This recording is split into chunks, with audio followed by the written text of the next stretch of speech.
إن الله وملائكته يصلون على النبي يا أيها الذين آمنوا صلوا عليه وسلموا تسليما اللهم صل على سيدنا مولانا محمد وعلى آل سيدنا مولانا محمد وأصحاب سيدنا مولانا محمد وبارك وسلم وصل عليه صلاة وسلام عليك يا سيدي يا رسول الله وسلم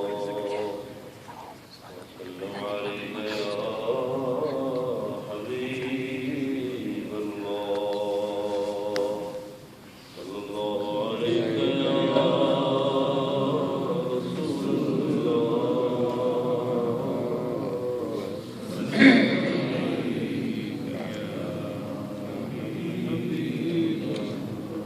صلى الله عليك يا رسول الله وسلم عليك يا حبيب الله حمد و صلات کے بعد قرآن پاک کی آج سورہ مائدہ کا آخری حصہ سورۃ الانعام پوری اور سورہ اعراف کی دو آیتیں تلاوت کی گئی. اللہ رب العالمین یہ مبارک صورتیں اور ان کی تلاوت اپنی بارگاہ میں قبول و منظور فرمائے. ہم سب کو اس کی سچی محبت نصیب فرمائے, تلاوت کا ذوق و شوق نصیب فرمائے. جہاں سے تلاوت کا آغاز ہوا تھا نماز تراویح میں, عیسیٰ علیہ السلام اور ان کے حواریوں کی گفتگو ہو رہی ہے. عیسیٰ علیہ السلام نے ان سے ایک دن فرمایا کہ اپنے رب کے لیے 30 دن کے روزے رکھو. انہوں نے 30 دن کے روزے رکھ لی, اور وہاں اس وقت بھی قانون یہی تھا, آج بھی یہی ہے کہ جو جس کے لیے کوئی کام کرے وہی اس کی اجرت بھی دیتا ہے. ان حواریوں نے کہا کہ سردار آپ نے ہمیں اللہ کے لیے روزے رکھنے کا حکم فرمایا تھا, تو ہم نے اللہ کے لیے روزے رکھ لیے. اب آپ فرمائیں کہ آپ کا اللہ ہمیں آسمانوں سے کھانا دے گا. یہ سوال کیونکہ میں تو یہی سمجھتا ہوں کہ ابھی نوبھارت تھے شاید, ورنہ ایمان والے جو ہیں وہ جب ایمان لاتے ہیں تو ان کا تو اللہ رب العالمین پہ ایمان کامل ہے. جو ہم کھاتے ہیں وہی ہمیں عطا فرماتا ہے. اور دوسری بات یہ کہ اللہ رب العالمین کسی پیغمبر سے اس طرح نشانی طلب کرنا ہے تو بڑا آسان کہ آسانی سے جا کر کہ ہمیں یہ معجزہ دکھائیں جی. اور اللہ کی سنت یہ ہے کہ اللہ کوئی دکھا دیتا ہے اس کے لیے بھی کوئی مشکل نہیں ہے, لیکن پھر جب کوئی دیکھ کے نہیں نہ مانتا تو پھر اس پہ پکڑ بڑی سخت ہوتی ہے. اذ قال الحواریون یا عیسی ابن مریم هل یستطیع ربک ان ینزل علینا مائدۃ من السماء. کہا کہ کیا اللہ ہمیں آسمانوں سے مائدہ عطا فرمائے گا. عیسیٰ علیہ السلام نے پہلے تو ان کو سمجھایا, لیکن جب انہوں نے زیادہ اصرار کیا تو پھر آپ نے اللہ کے حضور سجدے میں پڑھ کے گڑ گڑا کے دعا فرمائی. قال عیسیٰ ابن مریم اللہم ربنا انزل علینا مائدۃ من السماء تکون لنا عیدا لاولنا وآخرنا وآیۃ منک وارزقنا وانت خیر الرازقین. دعا کی عیسیٰ علیہ السلام نے کہ یا اللہ ان کی یہ خواہش بھی پوری فرما دے یا ضد پوری فرما دے, آسمانوں سے ان کے لیے مائدہ نازل فرما, اور جس دن تو ہمیں یہ نعمت یہ خوان عطا فرمائے گا ہم اس دن کو ہمارے اگلے بھی اور پچھلے بھی عید کا دن بنا دیں. جس دن آسمانوں سے ہمیں کھانا عطا فرمائے گا ہم اسے ہمارے اگلے پچھلے عید کا دن بنا لیں گے, یوم عید کے خوشی کے طور پہ منائیں گے کہ اللہ کریم نے ہمیں آسمانوں سے مائدہ عطا فرمایا، اور یہ تیری طرف سے ہمارے لیے یعنی اس قوم کے لیے ایک نشانی ہوگی۔ ارشاد فرمایا ٹھیک ہے، قال اللہ انی منزلها علیکم فمن یکفر بعد منکم فانی اعذبہ عذابا لا اعذبہ احدا من العالمین۔ فرمایا میرے لیے تو کوئی مشکل نہیں ہے، میں کھانا تو ان کو عطا فرما دیتا ہوں، لیکن یہ سن لیں کہ اس کے بعد بھی اگر کسی نے کفر کیا، اس کے بعد بھی اگر کسی نے انکار کیا، پھر اس کو ایسا سخت عذاب دوں گا کہ کائنات میں ایسا عذاب کسی اور کو نہیں دیا ہوگا۔ وَعَذِّبْهُ عَذَابًا لَا يُعَذِّبُهُ أَحَدًا مِّنَ الْعَالَمِينَ۔ دنیا میں اور کسی کو پھر ایسا عذاب جس طرح کا ان کو ملے گا۔ یہ نشانی مانگ رہے ہیں، نشانی دکھانا ہمارے لیے کوئی مسئلہ نہیں ہے، لیکن ان کو بتا دیں کہ پھر کفر کی انکار کی گنجائش باقی نہیں رہے گی۔ یہ دعا تھی حضرت عیسیٰ علیہ السلام کی، اس دعا کی برکت ہی ابھی بہت لمبی تفصیل بیان کی مفسرین نے اس پہ مائدہ پہ، میں اس کو بہت تفصیل میں نہیں کہتا، صرف اتنا عرض کرتا ہوں آپ کی دعا کا یہ اثر ہوا کہ ایک دن آپ آسمانوں سے دیکھا کہ دسترخوان آ رہا ہے، عیسیٰ علیہ السلام دعا کو تھے اللہ کے بارگاہ میں سجدے میں بھی تھے، پیغمبر تھے وہ جانتے تھے کہ یا اللہ اس میں تیری رضا ہو، کہیں تیرا غضب نہ ہو، یہ دسترخوان جو آ رہا ہے آسمانوں سے یہ ہمارے لیے تیرے غضب کا باعث نہ بن جائے۔ یعنی ہر جملے میں تعلیم ہے ہمارے لیے کہ بھئی کوئی ایسا کھانا، کوئی ایسا رزق، کوئی ایسا مال جو اللہ کی ناراضگی کا سبب بن جائے اس سے بچو، وہ مانگو بھی نہ، اس کی رب کریم کی بارگاہ میں دعا بھی نہ کرو جس سے پتہ ہے کہ یہ حرام مال ہے یا ناراضگی کا سبب بن جائے گا۔ مال وہی جو جس سے خدا راضی رہے، اللہ کی رضا کا سبب بنے۔ سجدے میں گرے ہوئے ہیں، دسترخوان آ رہا ہے، آ گیا، فرمایا میں اس کو کھولو، اب کو ڈرتا اس کو ہاتھ بھی نہیں لگایا، ہر شخص خوف زدہ اس کو ہاتھ لگائیں کہیں پتہ نہیں کیا ہو جائے۔ پھر انہوں نے عیسیٰ علیہ السلام سے ہی عرض کی کہ سرکار آپ اللہ کے نبی ہیں، آپ ہی مہربانی فرمائیں، آپ ہی اس کو کھولیں۔ عیسیٰ علیہ السلام نے جو اس وقت معذور اور اپاہج آپ کے امتی اس وقت ان لوگوں میں جو شامل تھے، جو معذور تھے، جو اپاہج تھے، ان کو بلا لیا سب کو، فرمایا بھی یہ کھانا جو ہے پہلے سب سے ان کو کھلایا جائے گا، اس لیے کہ یہ اللہ کی نظر رحمت کے مستحق ہیں، سارے ان کی برکت سے باقیوں کا کام بھی بن جائے گا، پہلے ان کو کھلایا جائے گا۔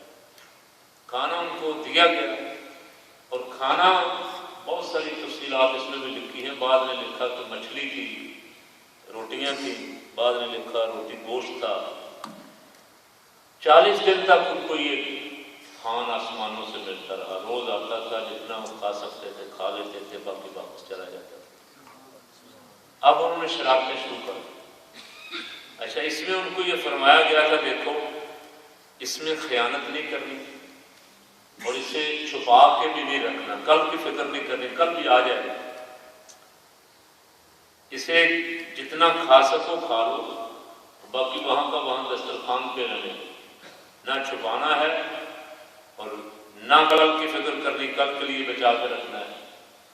ایک تو انہوں نے یہ بھی گڑبڑ شروع کر دی، بھائی پتہ نہیں کل کا کیا پتہ ہے، بچاؤ کل کے لیے۔ عیسیٰ علیہ السلام تو ان کو تعلیم دے رہے تھے اللہ پہ کامل توکل نصیب ہو جائے، کامل یقین نصیب ہو جائے۔ اچھا، اس کے ساتھ ساتھ پھر وہ شکوک و شبہات بھی، اچھا ان کی حرکت کی وجہ سے، چونکہ انہیں اس سے منع فرمایا گیا تھا، دسترخوان اٹھا لیا گیا، انہوں نے یہ شکوک و شبہات بھی کرنے شروع کر دیے۔ جب جن دنوں ابھی آ ہی رہا تھا انہی دنوں ایک دن عیسیٰ علیہ السلام سے کہنے لگے ہمیں یہ تو فرمائیں کہ یہ اللہ کی طرف سے آیا ہے کہ میں اور سے آیا، آتا چلے سے بڑے بڑے معجزات دیکھ کے، بڑی بڑی نشانیاں دیکھ کے، یہ انسان ایسا پاپی ہے کہ یہ بڑی بڑی نشانیاں دیکھ کے بھی انکار کرتا رہا، اپنی آنکھوں سے دیکھ۔ بھائی ایک اللہ کے پیغمبر کو مان لیا ہے، ایمان لیا ہے وہ، یا اس کے قرب میں بیٹھنے والے ہو، یقین رکھو، شک شک شک یہ عطا کہاں سے؟ فرمایا یہ اللہ کی طرف سے، اور میرا رب ہی رزق عطا فرمانے والا ہے، اللہ خیر الرازقین۔ اچھا، ان کے اس شک کی وجہ سے بھی ناراضگی ہوئی؟ یہ ابھی بھی پوچھ رہے ہیں کہ ان کو اللہ کی ذات پہ یا اللہ کے پیغمبر پہ شک ہے؟ تو عیسیٰ علیہ السلام بھی ناراض ہوئے۔ یہ کچھ لوگ جو تھے، ان میں سے کچھ لوگ جو پیش کے مطالبہ کرنے میں کہ ہمارے لیے دسترخوان آئے، وہ انکار کرنے والوں میں بھی پیش تھے۔ تو پھر اللہ کریم نے اس دسترخوان کو تو ہٹا لیا 40 روز کے بعد، لیکن وہ جو نافرمانی کرنے والے تھے، جن کو پہلے فرمایا تھا کہ بھائی دیکھ لو، اگر تو انکار کیا اس کے بعد، اس نشانی کو دیکھنے کے بعد بھی انکار کیا، تو پھر کام بڑا خراب ہوگا۔ ان کی اللہ کریم نے شکلیں بگاڑ دی۔ جب عیسیٰ علیہ السلام ناراض ہوئے، ان سے دسترخوان روک لیا گیا، تو مفسرین نے لکھا کہ وہ اگلے رات کو جب سوئے تو ٹھیک تھے، صبح جب اٹھے تو ان کی شکلیں خنزیر کی بنی تھی۔ وہ صبح پھرتے تھے، روڑیوں پہ گندگی کھاتے تھے، کوڑا پیپر میں سے گندگی اٹھا کرتا۔ عیسیٰ علیہ السلام کو بھی دیکھتے تھے، آئے آ کے روتے بھی تھے پاؤں پڑ کے۔ آپ اس انہیں نام لے کے فرماتے تھے کہ تمہیں میں نے منع کیا تھا، باز آئے۔ 3 دن وہ ایسے ہی رہے، بہت بری حالت، یعنی ان کے گھر والے بھی ان سے تنگ آ گئے کہ یہ کیا صورت بن گئی۔ پھر عیسیٰ علیہ السلام نے دعا کی کہ یا اللہ ان کو موت دے دے اس زندگی سے، کہ خنزیر بن کے یہ زندہ ہے اور ہر بندہ انہیں تھو کر رہا ہے، اس سے انہیں موت دے دے۔ تو 3 دن کے بعد وہ مر گئے، ختم ہو گئے۔ تو قرآن مقدس میں اس واقعے کا ذکر کر کے اللہ کریم کی نعمتوں کا کفران کرنے والوں کو متوجہ کیا جا رہا ہے کہ دیکھو بھائی، اللہ جب نعمت عطا فرمائے تو اس کی نعمت کا شکریہ ادا کرتے رہنا، کبھی بھی نعمت کا انکار نہ کرنا۔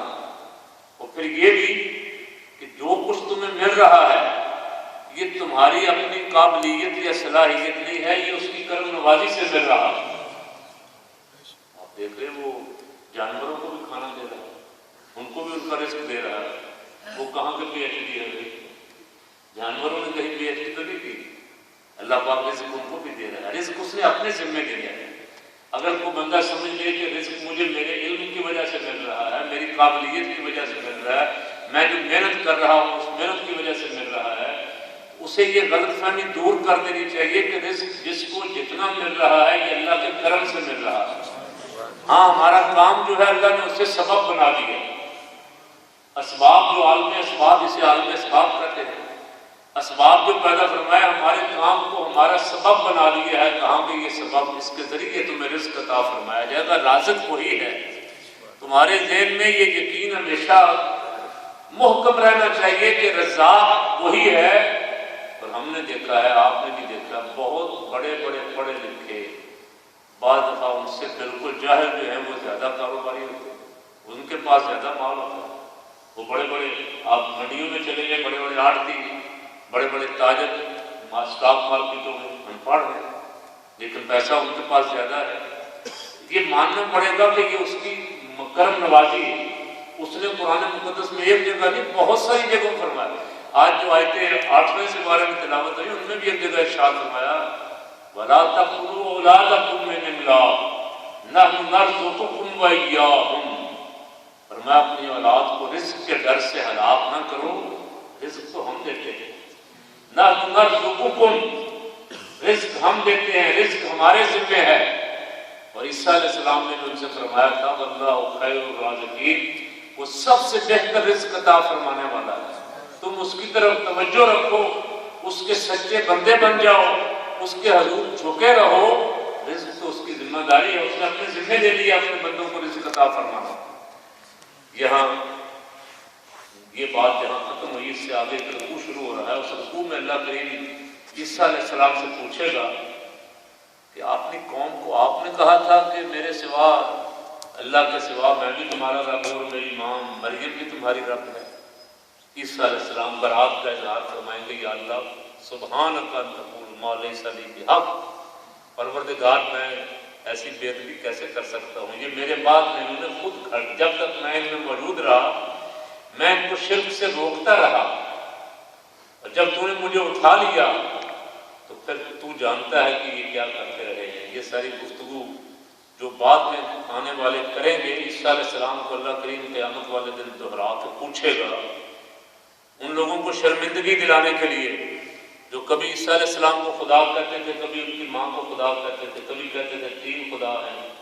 عیسیٰ علیہ السلام کیونکہ بغیر باپ کے پیدا ہوئے ہیں، اللہ کی روح کا معنی اللہ کا بیٹا ہو گیا معاذ اللہ، تو اس طرح کی باتیں کرنے والوں کے بارے میں رب کریم قیامت والے دن عیسیٰ علیہ السلام ان سب کے سامنے عیسیٰ علیہ السلام سے پوچھے گا کہ آپ نے ان کو حکم دیا تھا، وہ اس سے برات کا توبہ کا اعلان کریں گے کہ پروردگار میری کیا مجال کہ میں وہ کلمہ کہوں جس کا تو نے مجھے حکم نہیں دیا۔ یہ انہوں نے میرے بعد جب میں آ گیا تیری بارگاہ میں تو میرے بعد انہوں نے اس طرح کی باتیں گھڑ لی۔ اب آگے ارشاد فرمایا جا رہا ہے، عیسیٰ علیہ السلام دعا کریں، ان تعذبہم فإنہم عبادک وإن تغفر لہم فإنک انت العزیز الحکیم۔ یا اللہ اگر تو ان کو عذاب دے تو یہ تیرے بندے ہیں، اور اگر تو ان کو بخش دے تو تو بڑا ہی غالب حکمت والا ہے، عزیز ہے اور حکیم ہے۔ اگر تو چاہے تو عذاب دے، چاہے تو بخش دے، تو مرضی کا مالک ہے۔ یہاں ایک حدیث مبارک میں آتا ہے کہ ایک دن رحمت عالم صلی اللہ علیہ وسلم نے ساری رات نماز میں یہی آیت تلاوت کرتے ہوئے گزارا، اسی آیت پہ رک گئے اور بار بار اسے تلاوت فرماتے تھے، بار بار اسے تلاوت فرماتے تھے۔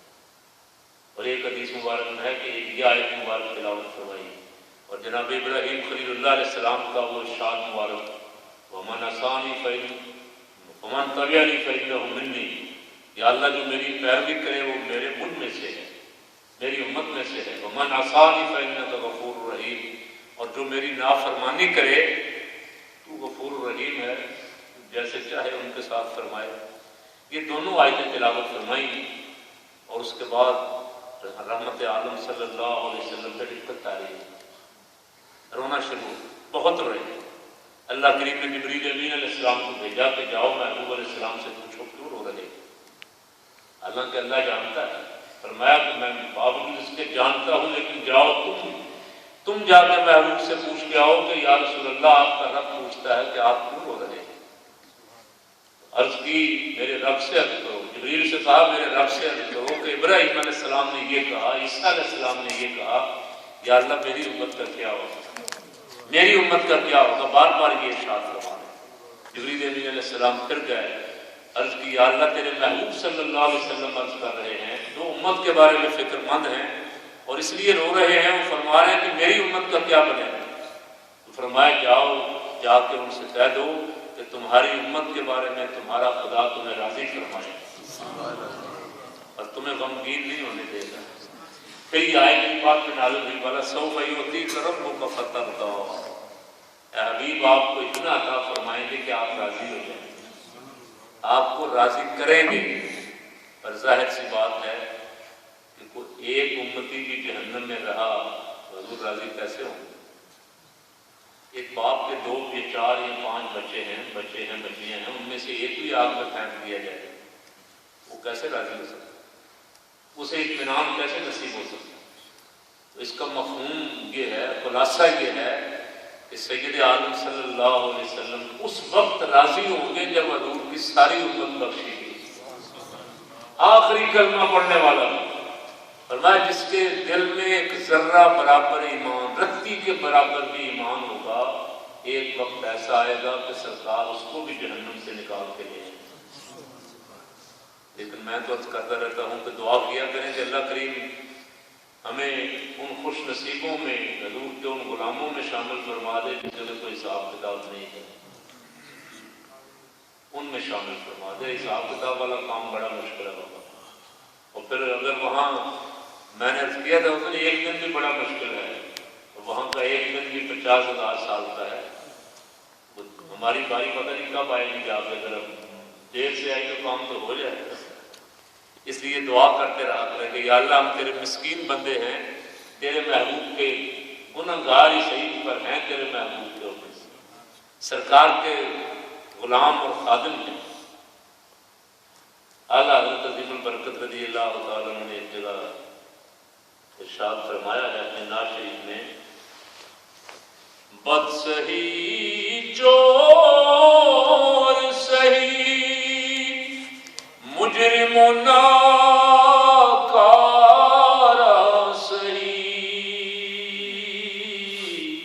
بد سہی چور سہی مجرم و ناکارا سہی، ہے وہ کیسا ہی سہی ہے تو کریم تیرا۔ بس اللہ کریم ہمیں سرکار کا رکھے کہ ہم حضور کے بن کے رہیں۔ اگر حضور کے سچے امتی بن کے رہے تو پھر سرکار ایک بندہ بھی چھوڑیں گے نہیں، اپنا کوئی امتی ایک بھی، فرمایا میں اس وقت تک اپنے رب سے راضی نہیں ہوں گا جب تک ساری امت بخشی نہیں گئی۔ اللہ کریم نے حضور سے راضی کرنے کا وعدہ فرما دیا، تو یہ ایسے عمل کرنے کے اللہ توفیق عطا فرمائے کہ ہم حضور کے امتی رہیں۔ اس لیے قرآن پاک کی چوتھے سپارے کی آیت میں فرمایا تھا ڈرتے رہو اور ہر وقت ڈرتے رہو، وَلَا تَمُوتُنَّ إِلَّا وَأَنْتُمْ مُسْلِمُونَ۔ کہیں ایسا نہ ہو کہ کوئی ایسا عمل کرتے کرتے موت آ جائے، کفر میں مر جاؤ، چلو یار یہ تھوڑا سا حرام کر لیتے ہیں، تھوڑا سا غلط کام کر لیتے ہیں، پھر معافی مانگ لیں گے، اگر وہاں ہی موت آ گئی تو فرمایا کہیں ایسا نہ ہو کہ تم بے ایمان ہو کے مر جاؤ۔ یا ایھا الذین آمنوا اتقوا اللہ حق تقاتہ ولا تموتن الا وانتم مسلمون۔ فرمایا تمہیں موت ہرگز نہ آئے مگر آئے تو اس حالت میں کہ مسلمان اسلام کے ہوتے ہوئے آئے، تم اسلام پہ ہو موت آئے، کہیں ادھر ادھر نہ ہو جاؤ۔ تو یہ دعا کرتے رہا کریں کہ اللہ کریم سرکار کا سچا امتی رکھے، امتیوں والے کام کرنے کی توفیق عطا فرمائے۔ سرکار کے بن گئے تو انشاءاللہ پھر اگلی فکر ان کی ہے، ہماری فکر ختم ہے۔ اگر حضور کے نہ بنے تو پھر ہر جگہ فکر ہی فکر ہے۔ اللہ کریم سید عالم صلی اللہ علیہ وسلم کے طفیل جو کچھ کہا ہے سنا ہے سلوک کی توفیق عطا فرمائے۔ یا نبی سلام علیکہ، یا رسول سلام علیکہ، یا حبیب سلام علیکہ، صلوات اللہ علیکہ۔ بالکل تھکاوٹ کا مظاہرہ نہ کیا کریں، تھوڑی سی آواز میں بتا دیں، کوئی بات نہیں۔ مجھے پتا ہے کہ آپ کھڑے کھڑے تھک جاتے ہیں پیچھے، لیکن اتنا بھی تھک نہیں جاتے کہ بول ہی نہ سکیں بالکل۔ روشنی تو پڑھے نا، سارے آواز سب کی آئے گی تو مزہ آئے گا۔ یا نبی سلام علیکہ، یا رسول سلام علیکہ، یا حبیب سلام علیکہ، صلوات اللہ علیکہ، صلوات اللہ علیکہ، طلع البدر علیکہ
الضالین۔ یا اللہ دربار مصطفیٰ صلی اللہ علیہ وسلم میں حاضری قبول فرما۔ الہی رمضان پاک کے اس بابرکت مہینے میں زیادہ سے زیادہ درود و سلام کی توفیق عطا فرما۔ رحمت عالم صلی اللہ علیہ وسلم کی سچی محبت عطا فرما۔ درود و سلام کی برکت سے یا اللہ ہمارے تراویح روزے قبول فرما۔ پروردگار سید عالم صلی اللہ علیہ وسلم کا صدقہ رمضان پاک کا فیض نصیب فرما، قرآن پاک کا فیضان نصیب فرما۔ یا اللہ ہمارے بیماروں کو شفا عطا فرما، مشکلیں آسان فرما، سب کی دعائیں قبول فرما۔ یا اللہ جو بے اولاد ہیں ان کو نیک صالح اولاد عطا فرما۔ پروردگار جو صاحبان اولاد ہیں ان کی اولادوں کو نیک اور بہادر فرما۔ حضور سرور دو عالم صلی اللہ علیہ وسلم کے جتنے امتی ظلم کا شکار ہیں، جہاں جہاں ظلم سہ رہے ہیں، یا اللہ انہیں نجات عطا فرما، ظالموں کا ہاتھ توڑ دے۔ پروردگار ہمارے ملکوں کو امن نصیب فرما۔ یا اللہ دہشت گردی سے نجات عطا فرما۔ سید عالم صلی اللہ علیہ وسلم کے ذکر پاک درود و سلام کی برکت سے الہی ہم سب کو حضور سرور کائنات صلی اللہ علیہ وسلم کی بارگاہ کی حاضری نصیب فرما۔ ربنا اغفر لی ولوالدی وللمؤمنین یوم یقوم الحساب۔ صلی اللہ تعالی علی حبیبہ سیدنا مولانا محمد وآلہ واصحابہ اجمعین برحمتک یا